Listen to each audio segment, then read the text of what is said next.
Puspusan din ang pagtulong sa ating mga kababayan sa Batanes at Cagayan Valley na matinding hinagupit ng Bagyong Julian. At bukod sa relief operations, nagsimula na din ang clearing operations.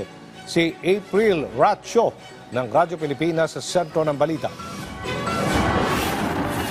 Umaabot na sa mahigit 22,000 individual sa rehiyon ng Lambak, Cagayan, partikular sa mga lalawigan ng Batanes at Cagayan ang apektado ng malakas na hangin at tulang dala ng Bagyong Julian.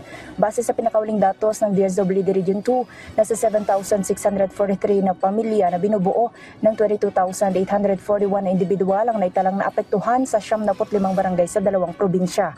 Mula sa kabuang bilang, 6,506 families o 19,091 individuals ang apektado sa Batanes, habang 1,137 families o 3,750 individuals ang naitala mula sa Cagayan. Sa kasalukuyan ay may natala ng partially damaged mula sa pananalasa ng bagyo.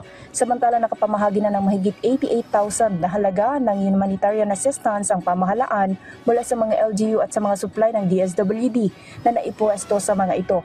Matapos ang pagbayo ng malalakas na hangin at ulan, bagamat makulimlim pa rin, kumalma na ngayon ang sitwasyon at may mga nagsasagawa na ng clearing operations sa mga apektadong lugar. Ako si April Ratio ng Radyo Pilipinas Tuguegarao para sa Pambansang TV sa Bagong Pilipinas.